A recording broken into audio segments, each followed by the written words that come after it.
Hi అండి. ఈ వీడియోలో మనం 7th క్లాస్ 3rd లెసన్ చిన్న శిశువు బిట్స్ రూపంలో చూద్దాం. ఈ పాఠ్యభాగ ప్రక్రియ పద కవిత, ఇతివృత్తం, శైశవ వర్ణన. అసలు ఈ పాఠ్యభాగం దేని గురించి చెప్పబడింది అంటే కవి బాలకృష్ణుడి యొక్క బాల్యతనాన్ని గురించి ఈ పాఠంలో చెప్పబడింది. ప్రక్రియ పద కవిత, ఇతివృత్తం, శైశవ వర్ణన.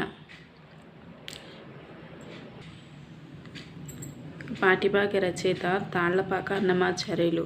ఈయన జీవితకాలం వచ్చేసి 9/5/1408 నుండి 23/2/1503 వరకు. డేట్లు గుర్తులేకపోయినా కంపల్సరీ సంవత్సరాలు అనేది గుర్తుపెట్టుకోవాలి. 1408 నుండి 1503 వరకు. ఈయన జన్మస్థలం వచ్చేసి కడప జిల్లా తాళ్లపాక గ్రామం. ఎక్కడండి? కడప జిల్లా తాళ్లపాక గ్రామం. తల్లి లక్కమాంబ, తండ్రి నారాయణ సూరి. అన్నమాచార్యులు తల్లి పేరు లక్కమాంబ, తండ్రి పేరు నారాయణ సూరి. ఈయన శ్రీ వెంకటేశ్వర స్వామిని స్తుతిస్తూ అన్నమయ్య రాసిన కీర్తనలు సంఖ్య 32,000. ఇది చాలా ఇంపార్టెంట్ బిట్ అండి. వెంకటేశ్వర స్వామిని స్తుతిస్తూ అన్నమయ్య రాసిన కీర్తనల సంఖ్య 32,000. అన్నమయ్య రచించిన శతకాలు 12. అన్నమయ్య బిరుదు పద కవిత పితామహుడు. అన్నమయ్య బిరుదు పద కవిత పితామహుడు. కృష్ణుడు ఎవరి ఇంట పెరిగాడు? నందుడు ఇంట. నిద్దంబు డాష్ పైడి బొద్దుల తోడ జేతుల. చిన్ని శిశువు సమాసం అంటే ఈ పాఠ్యభాగ సమాసం చిన్నిదైన శిశువు. చిన్ని శిశువు, చిన్నిదైన శిశువు.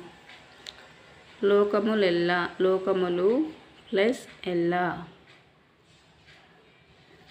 చిన్ని శిశువు పాఠ్యభాగం ఎవరి గురించి చెప్పబడింది? శ్రీకృష్ణుడి గురించి.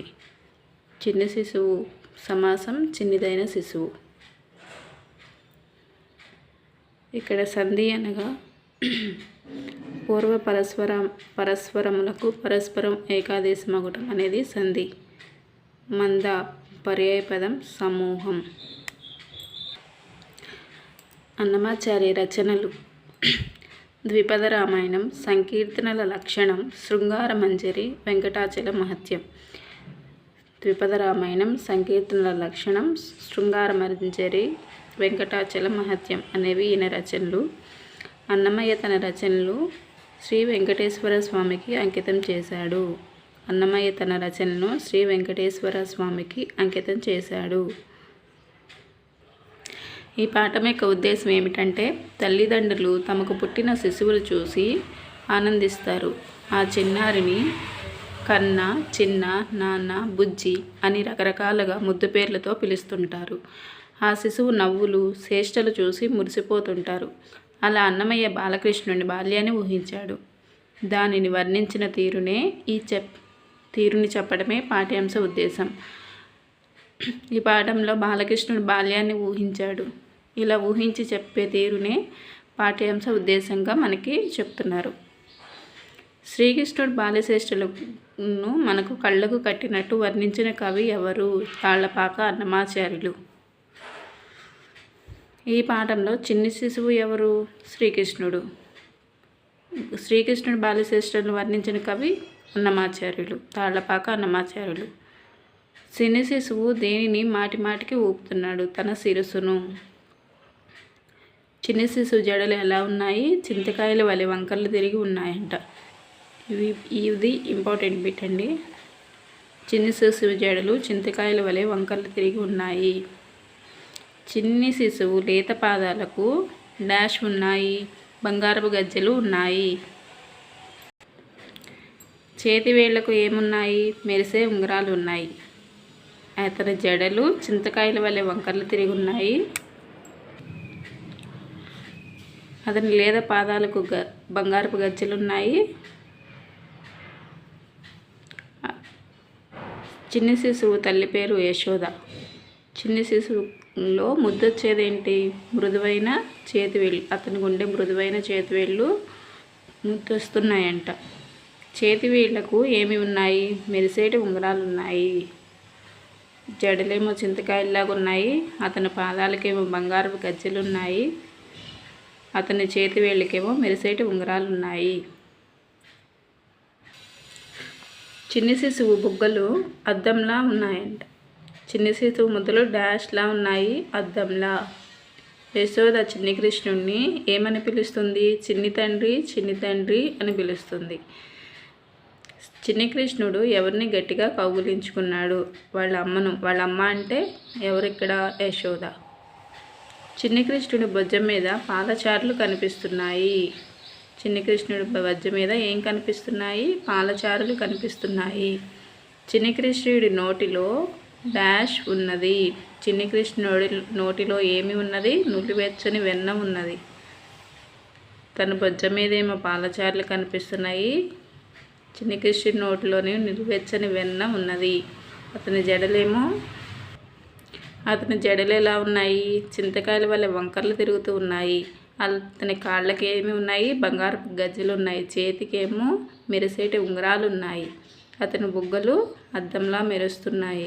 నేను 1కి 4 సార్లు ఎందుకు చెప్తున్నామంటే మనం చదువుకున్న దానికన్నా వింటుంటే ఎక్కువ గుర్తుంటాయి. రిపీటెడ్గా చేస్తుంటేనే గుర్తుంటాయి. అందుకని రిపీటెడ్ చేస్తున్నానండి. చిన్ని కృష్ణుడి భుజం మీద పాదచారులు కనిపిస్తున్నాయి. నోటిలో నులివెచ్చని వెన్న ఉన్నది. చిన్ని కృష్ణుడు నేడు ఎక్కడ దర్శనమిస్తున్నాడు? వెంకటాచలంపై వెంకటేశ్వరునిగా దర్శనమిస్తున్నాడు. ఎక్కడ దర్శనమిస్తున్నాడు? వెంకటాచలంపై వెంకటేశ్వరునిగా దర్శనమిస్తున్నాడు. హిరణ్యకశిపుడు కొడుకు ఎవరు? ప్రహ్లాదుడు. హిరణ్యకశిపుడు కొడుకు ఎవరు? ప్రహ్లాదుడు. హిరణ్యకశిపుడు ప్రహ్లాదుడిని ఏ విధంగా చంపాలనుకున్నాడు?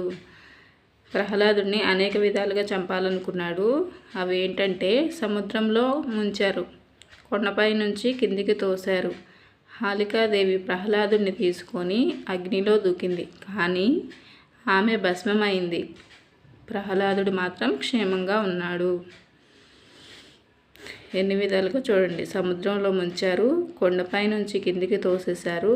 హాలికాదేవి ప్రహ్లాదుడిని తీసుకొని అగ్నిలో తూగింది, కానీ ఆమె భస్మమైంది. ప్రహ్లాదుడు మాత్రం క్షేమంగా ఉన్నాడు.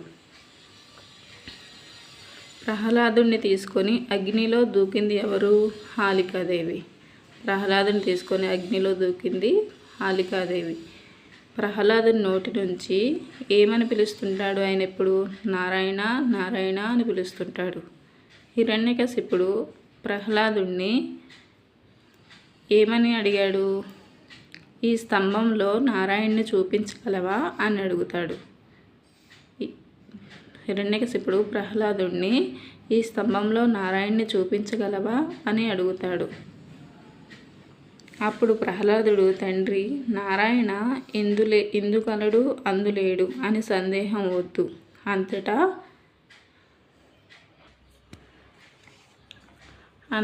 ప్రహ్లాదుడు వ్యాపించి ఉంటాడు అని చెప్తాడు.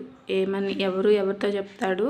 ప్రహ్లాదుడు హిరణ్యకశిపుడితో నారాయణుడు ఇందు కలడు అందులేడు అనే సందేహం వద్దు, అంతటా వ్యాపించి ఉంటాడు అని ప్రహ్లాదుడు హిరణ్యకశిపుడితో చెప్తాడు.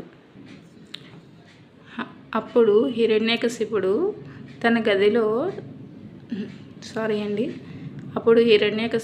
తన గదతో స్తంభాన్ని గట్టిగా కొడతాడు. దీంతో గదతో స్తంభాన్ని గట్టిగా కొడతారు. ఎవరు? హిరణ్యకశిపుడు. స్తంభంలో నుంచి నృసింహస్వామి ప్రత్యక్షమవుతాడు. ఎవరండి? నృసింహస్వామి. స్తంభంలో నుంచి హిరణ్యకశిపుడిని వధిస్తాడు. ఎవరు? నృసింహస్వామి స్తంభంలో నుంచి వచ్చి హిరణ్యకశిపుడిని వధిస్తాడు. వధించడం అంటే అర్థం చంపటం. నృసింహస్వామి ప్రహ్లాదునితో ఏమి అంటాడు? నీవు తేజస్శాలివి అవుతావు, మహాత్ముడివి అవుతావు, విద్వాంసుడివి అవుతావు అని అంటాడు. ఎవరు? నృసింహస్వామి ప్రహ్లాదునితో నువ్వు తేజస్శాలివి అవుతావు, మహాత్ముడివి అవుతావు, విద్వాంసుడి అవుతావని చెప్తాడు. చివరికి ప్రహ్లాదుని భక్తి ధన్యమవుతుంది. చివరికి ఎవరి భక్తి ధన్యమవుతుంది? ప్రహ్లాదుని భక్తి ధన్యమవుతుంది. ఈ లెసన్లో ఒక సూక్తి ఉందండి. ఆంధ్రుడై జన్మించుట, ఆంధ్ర భాష మాట్లాడుట ఎన్నో జన్మల తపఫలం అని ఎవరు చెప్పారు? అయ్యప్ప దీక్షితులు చెప్పారు. ఆంధ్రుడై జన్మించుట, ఆంధ్ర భాష మాట్లాడుట ఎన్నో జన్మల తపఫలం అని అయ్యప్ప దీక్షితులు చెప్పారు. అన్నమయ్య జోలపాటలో డాష్ గురించి వర్ణించాడు. ఈ లెసన్లో ఒక జోలపాట కూడా ఉందండి. ఆ జోలపాటలో అన్నమయ్య బాలకృష్ణుడి గురించి వివరించాడు. కృష్ణుడు ఎవరి ఇంట పెరిగాడు? కృష్ణుడు నందుడి ఇంట పెరిగాడు. కృష్ణుడు ఎవరికి పుత్రుడిగా జన్మించాడు? వసుదేవునికి. ఎవరికి జన్మించాడు? వసుదేవునికి. మునులకు అభయం ఇచ్చింది ఎవరు? బాలకృష్ణుడు. కృష్ణుడు ఎవరింట పెరిగాడు? నందుడి ఇంట. అన్నమయ్య జోలపాటలో ఎవరి గురించి వర్ణించాడంటే బాలకృష్ణుడి గురించి. ఈ పాఠం మొత్తం బాలకృష్ణుడి గురించి కాబట్టి ఆ జోలపాటలో కూడా బాలకృష్ణుడి గురించే వర్ణించాడు. కృష్ణుడు ఎవరికి పుత్రుడిగా జన్మించాడు? వసుదేవునికి. మునులకు అభయం ఇచ్చింది ఎవరు? బాలకృష్ణుడు. నెక్స్ట్ లెసన్ వెనకాల ఉన్న గ్రామర్ కూడా చేశానండి. అక్కడ ఇచ్చిన అర్థాలు చూద్దాం. పైడి అంటే బంగారం, నవనీతం వెన్న, కురులు వెంట్రుకలు జుట్టు, శిశువు బిడ్డ పాప, శిరస్సు తల. పర్యాయపదాలు నెక్స్ట్ వచ్చేసి పర్యాయపదాలు. మేను అంటే దేహం, తనువు, కాయం. మేను అంటే దేహం, తనువు, కాయం. బంగారం, పుత్తడి, స్వర్ణం, కనకం. బంగారం, పుత్తడి, స్వర్ణం, కనకం. అద్దం, దర్పణం, ముకురం. తండ్రి, అయ్య, నాన్న. కురులు, శిరోజాలు, కేశాలు, వెంట్రుకలు. నెక్స్ట్ ప్రకృతి వికృతులు. ఫలం, పండు. పయసు, నీరు. బృంగారం, బంగారం. కృష్ణుడు, కర్ణుడు. శ్రేష్ఠ, చేత. నెక్స్ట్ వ్యతిరేక పదాలు. చిన్న, పెద్ద, తిని, తినక, కోపం, శాంతం, పైన, క్రింద, వేడి, చల్లన. ఇవన్నీ ఈజీయే కదండి, అందుకే కొంచెం స్పీడ్గా చెప్పాను. నెక్స్ట్ నిత్యం అనే సంధి గురించి చెప్పమంటున్నారు. ప్రకాశమతుడు విడదీయగా ప్రకాశము ప్లస్ అతడు. పై పద్యంలో పూర్వస్వరంగా అంటే ఊకి చివరగా ఊ అని ఉంది. దాని పరస్వరంగా ఆ అని ఉంది. ఇట్లా పరస్వరంగా ఆ, ఈ, ఊ, ఏ, ఓ వచ్చిన సందర్భంలో సంధి తప్పకుండా జరుగుతుంది. ఈ అక్షరాలన్నీ పరస్పరంగా వచ్చినప్పుడు సంధి అనేది తప్పకుండా జరుగుతుంది. దీన్నే నిత్యం అంటారు. అర్థమైంది కదండి నిత్యం అంటే ఏమిటో. పూర్వస్వరంగా ఊ ఉన్నప్పుడు పరస్వరంలో ఆ, ఈ, ఊ, ఏ, ఓలు వచ్చిన సందర్భంలో సంధి అనేది తప్పకుండా జరుగుతుందంట. ఆ సంధి తప్పకుండా జరగటాన్నే నిత్యం అంటారు. నిషేధం గురించి ఏంటంటే, ఇప్పుడు మాయమ్మ ఉంది. మా ప్లస్ అమ్మ. ఇక్కడ మా అంటే దీర్ఘం ఆ, అమ్మలో పరస్వరం అంటే ఆ. పూర్వస్వరంగా ఆ అనే అచ్చు పరస్వరంగా ఆ ఉన్నప్పటికీ వాటి మధ్య సంధి జరగలేదు. ఆ రెండు స్వరాల మధ్యన అదనంగా అనే వచ్చి చేరింది కనుక మాయమ్మ ఈ అంటే మా ఈ అలా వస్తుంది కదా, దీన్ని నిషేధం అంటారు. సంధి జరగకపోతే అది నిషేధం, సంధి జరిగితే అది నిత్యం. వైకల్పికం అంటే మేన ప్లస్ అత్త అంటే మేనత్త. ఇది నిత్యం. మేన ఎత్త అంటే ఇది నిషేధం. ఒకసారి నిత్యం, ఒకసారి నిషేధం. ఇలా జరిగితే అది వైకల్పికం అవుతుంది. బహుళం అంటే కొన్ని చోట్ల నిత్యం, కొన్ని చోట్ల నిషేధం, కొన్ని చోట్ల వైకల్పికంగా, కొన్ని చోట్ల అన్యరీతిగా వస్తే అది బహుళం అవుతుంది. ఫర్ ఎగ్జాంపుల్ చూడండి, పెద్దన్న అంటే ఇక్కడ సంధి జరుగుతుంది, ఇది నిత్యం, పెద్ద ప్లస్ అన్న, ఆ ప్లస్ ఆ. పుట్టినిల్లు నిషేధం, మేనత్త అనేది వైకల్పికం, ఒకానొక, ఒక ప్లస్ ఒక, ఇది అన్యరీతి అవుతుంది. సో కొన్ని చోట్ల నిత్యం, కొన్ని చోట్ల నిషేధం, కొన్ని చోట్ల వైకల్పికం అని కొన్ని చోట్ల అన్యరీతి వస్తే అది బహుళం అవుతుంది. నెక్స్ట్ తృతీయ విభక్తి. వాక్యాలలో చేతన్, చేన్, తోడన్, తోన్ వస్తే అది తృతీయ విభక్తి అవుతుంది. ఫర్ ఎగ్జాంపుల్ బోయవాడు బాణంతో పక్షిని కొట్టాడు అంటే ఇక్కడ తో అనే వస్తుంది. బోయవాడు బాణంతో పక్షిని కొట్టాడు కాబట్టి ఇది తృతీయ విభక్తి అవుతుంది. సమాసాలను విగ్రహ వాక్యాలుగా మార్చడం. యశోద మేను, యశోద యొక్క మేను. చిన్న శిశువు, చిన్నదైన శిశువు.